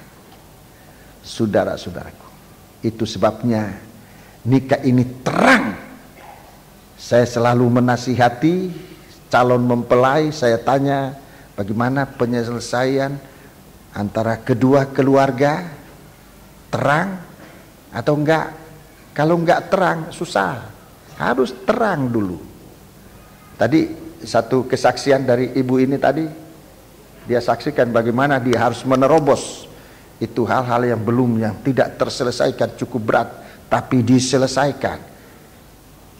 Dua keluarga dalam keadaan terang, sama-sama jelas. Sama-sama jelas.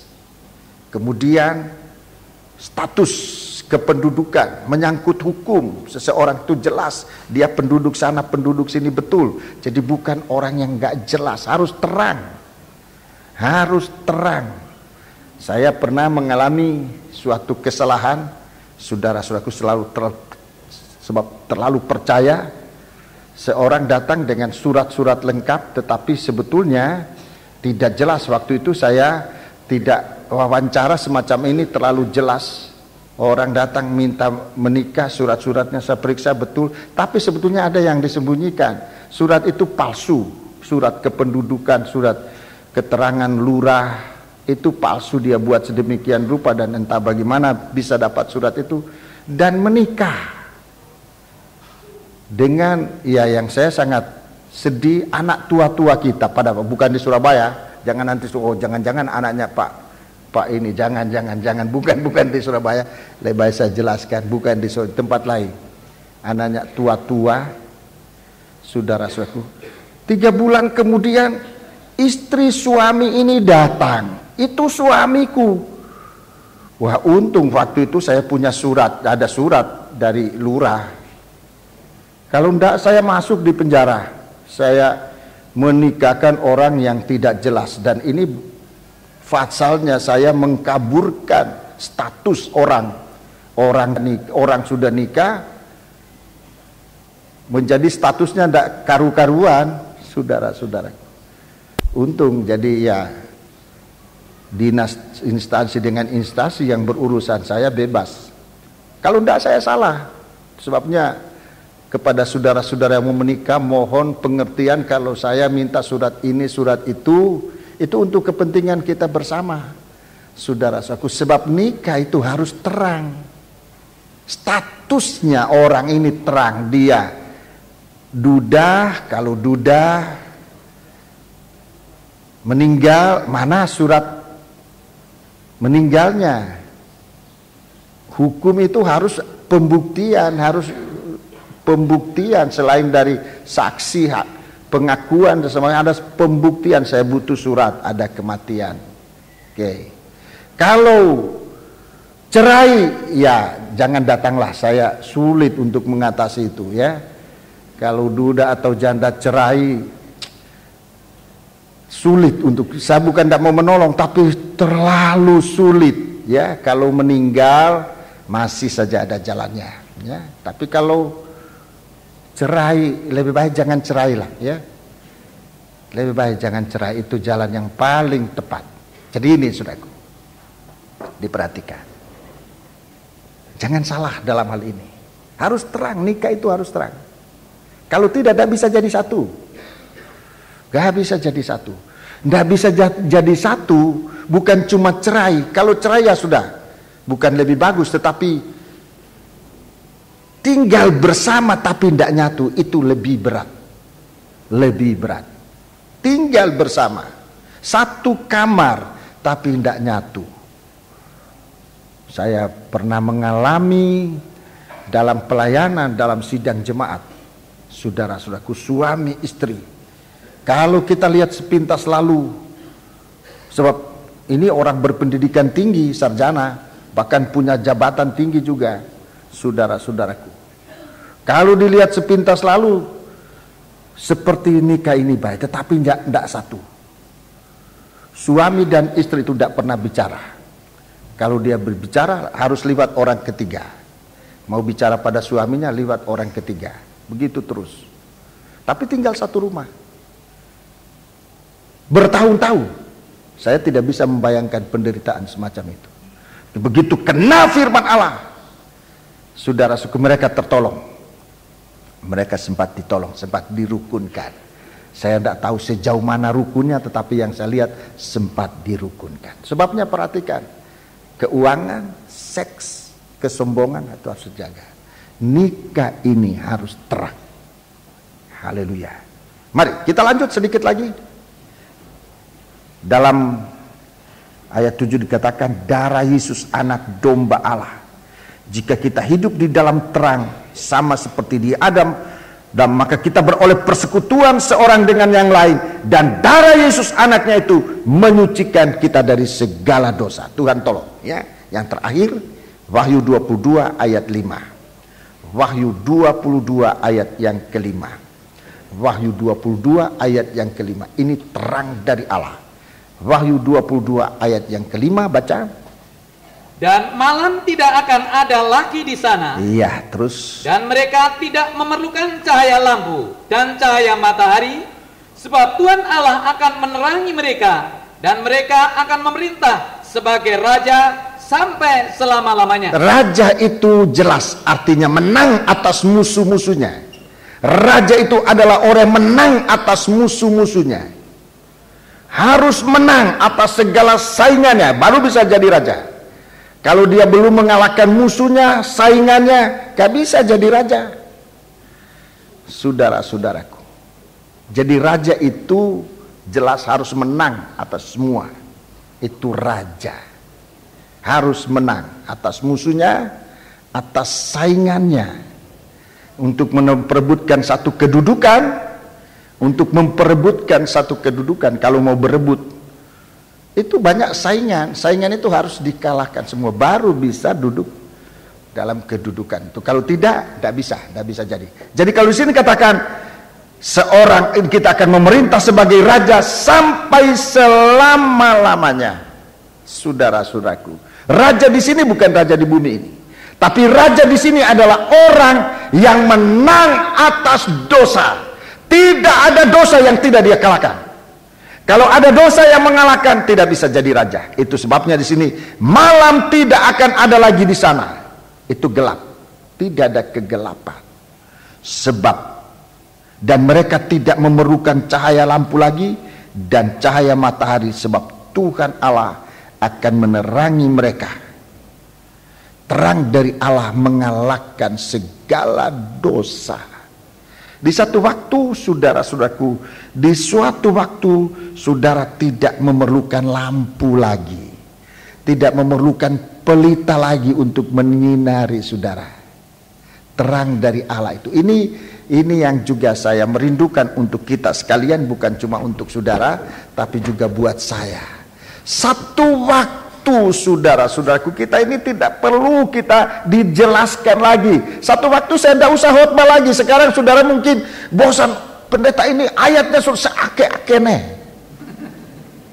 baru ngocah lagi, ngomong panjang, kok ndak amin-amin. Satu waktu saudara cari, mana itu pendeta dulu yang khotbah panjang itu, saya mau dengar lagi. Gak bisa dengar lagi. Yang saya mau dengar itu lampunya mana. Tidak ada lagi. Tidak perlu lagi. Satu waktu juru penerang ini tidak perlu lagi. Tidak perlu lagi. Satu waktu juru penerang ini tidak perlu lagi. Sekarang saya masih diizinkan oleh Tuhan menyinari, menjelaskan. Menyinari maksudnya menjelaskan, menerangkan, memberikan terang apa-apa yang belum jelas. Bahkan yang sudah jelas pun saya masih ulang-ulang. Maksudnya supaya terang itu bukan cuma liwat, tapi mantap di dalam hati. Selamanya saudara tidak akan lupa lagi. Saat itu lampu tidak perlu lagi. Waktu itu pendeta yang khotbah panjang itu tidak perlu lagi. Sudah tidak perlu lagi. Waktu itu firman Allah itu sudah percaya. Waktu saudara menghadapi godaan, waktu saudara menghadapi tantangan dosa, saat itu firman Allah, terang ini bercahaya. Tidak perlu lagi lari ke jalan Johor mana. Ompong apa boleh berbuat ini? Gak boleh. Kalau itu firman Allah sudah bilang, katakan tidak boleh. Gak boleh. Sebab terang sudah bercahaya. Ini terang dari Tuhan. Terang dari Tuhan mau tinggal di dalam kita.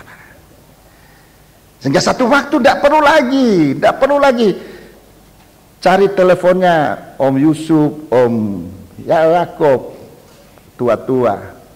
Tidak perlu lagi tanya ini boleh atau enggak, ini salah atau enggak. Firman Allah sudah bercahaya. Terang Tuhan sudah bercahaya. Waktu itu tidak perlu lampu, terang lampu. Terang apa? Terang cahaya lampu tidak perlu. Cahaya matahari pun. Cahaya matahari. Hamba Tuhan yang sudah dipakai menjadi terang dunia. Matahari itu terang dunia. Mulai dari cahaya lampu itu terang dalam rumah. Terang dalam rumah, nasihat papa, nasihat mama. Kau muda, sekarang ini nasihat papa, nasihat mama. Selalu kita dengar perkataan pengingat, nasihat mama, ingat nasihat papa. Itu harus tingkatkan. Ingat nasihat dari hamba-hamba Tuhan. Meningkat nanti, ingat nasihat firman Tuhan. Itu harus ada dalam hati. Kalau itu ada, kita menang atas dosa. Saudara-saudaraku, belum cahayanya Tuhan, cahayanya lampu aja, nasihat mamah aja, pemuda-pemudi bergaul. Banyak kali sekarang dikatakan zaman bebas, zaman merdeka, tidak perlu orang tua campur-campur. Banyak kali bicara demikian, tetapi saya jelaskan, kalau saudara saja masih ingat nasihat mama, ingat aja nasihat mama, ingat aja nasihat papa, saudara selamat. Ingat itu aja. Kalau saudara mau lebih kuat lagi, ingat nasihat gembalamu. Lebih kuat. Lebih kuat lagi, ingat firman Tuhan. Itu rem dari manusia untuk tidak cepat jatuh dalam jurang noda dan dosa. Kalau itu ada, itulah terang. Jadi terang ini sangat penting. Itu terang kemuliaan. Anak-anak muda yang selalu memperhatikan nasihat orang tuanya, dia punya sinar lain daripada anak-anak Tuhan yang anak-anak muda yang tidak memperhatikan nasihat orang tua. Lain, saudara. Apalagi kalau dia memperhatikan nasihat dari firman Allah, itu sinar cahayanya lain. saudara-saudaraku. Sebab itu, sekalipun firman Allah kali ini panjang, banyak ayat-ayatnya, tapi saya memang tidak ada jalan lain lagi. Saya harus mengemukakan, menggali ini, menunjukkan kepada saudara-saudara. Masih belum terselesaikan, saudara-saudara, sebab cahaya dari Kristus saya belum baca pada pagi hari ini. Semoga dalam kesempatan berikut Tuhan izinkan kita akan baca bersama. Puji Tuhan. Inilah terangnya Tuhan untuk kita sekalian, untuk digunakan dalam kehidupan kita bersama. Tuhan menyertai dan memberkati kita sekalian. Puji Tuhan. Iya. Mari kita berdiri bersama-sama. Kita akan mengakhiri pemberitaan firman dengan menyanyikan sebuah nyanyian.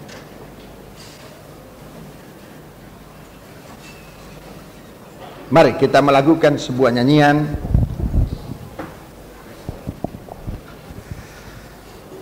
(142) sebelum kita masuk dalam doa yang menantikan Tuhan membaharui kuatnya.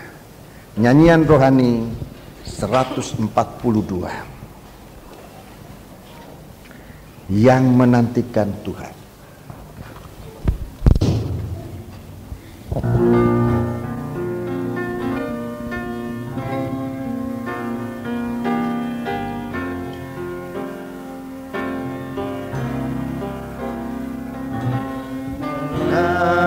Nantikan Tuhan, membaharui kuatnya, Dia akan terbang bagai burung nasar.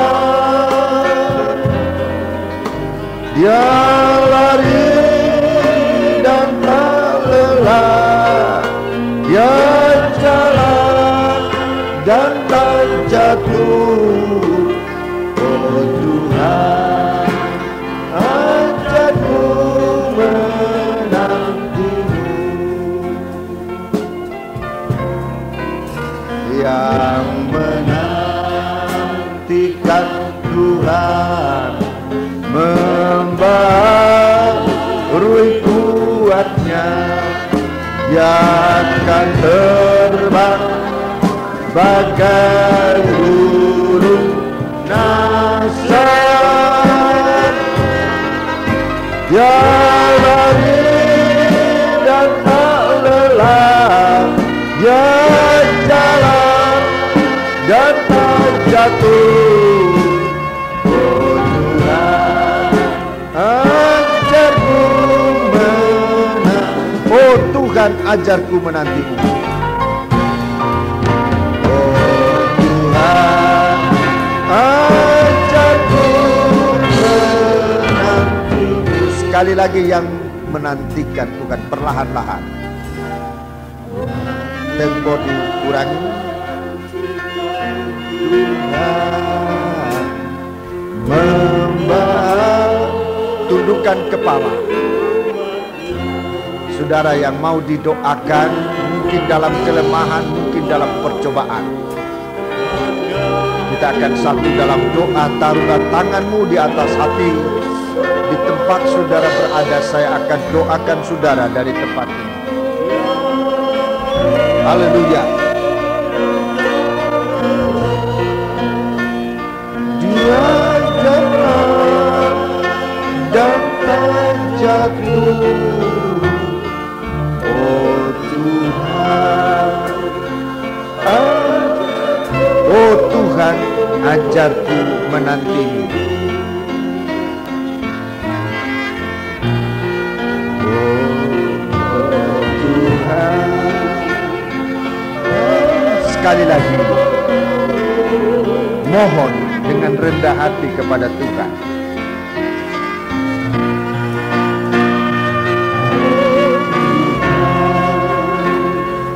Ajarku menanti. Engkau tahu apa artinya menantikanmu Tuhan. Kami seringkali lupa dan tidak mengerti pagi hari ini kami mohon ajarkan kami kasih-Mu, ajarkan kami firman-Mu, ajarkan kami kehendak-Mu Tuhan, supaya di dalam kami menantikan Engkau kami berhasil menerobos segala rintangan dan tantangan, melepaskan diri dari pengaruh yang jahat, mengalahkan segala seteru. Tuhan, ajarkan kami menanti-Mu, agar kami tidak berbuat dosa, agar kami menjadi setia kepadamu Tuhan. Haleluya. Agar kami tidak putus asa, agar kami jangan dikalahkan oleh kekhawatiran kami, tetapi tetap mempercayakan diri kami kepadamu. Tuhan, Engkau melihat saudara-saudara kami yang membutuhkan, bahkan sangat membutuhkan pertolongan. Mereka ada dalam duka cita, mereka ada dalam keputusasaan, mereka ada dalam kekhawatiran, mereka ada dalam percobaan. Haleluya. Bapa, jamah hati mereka Tuhan. Angkat segala keberatan hidup, angkat segala percobaan yang membuat mereka lelah dan bisa terjatuh. Gantikan dengan terang dari surga. Haleluya. Memberikan kami semua kekuatan. Terima kasih. Diberi kesempatan saudara berterima kasih kepada Tuhan. Jika saudara merasa perlu untuk menyembah Allah sebagai rasa terima kasih-Mu, angkat tanganmu dua ke atas. Kami percaya Tuhan, Engkau sudah mengalahkan percobaan di dalam nama Tuhan Yesus. Haleluya. Angkat tanganmu kalau saudara mau menyembah Allah, menyatakan rasa terima kasih-Mu kepada Tuhan. Haleluya, haleluya, haleluya, haleluya, haleluya. Terima kasih Tuhan, terima kasih Tuhan, terima kasih, terima kasih. Tetapkan berkat-Mu dalam hati kami, dalam kehidupan kami. Jangan kiranya Engkau angkat kemurahan-Mu, berkat-Mu dari kehidupan kami, tetapi kiranya Engkau tetap menyertai kami sekalian dalam nama Yesus. Terima kasih. Amin. Silakan duduk kembali. Kita akan melakukan sebuah nyanyian dan ada kesempatan untuk berkorban, dan korban ini akan kita gunakan untuk pembiayaan kebaktian kebangunan rohani di Jayapura.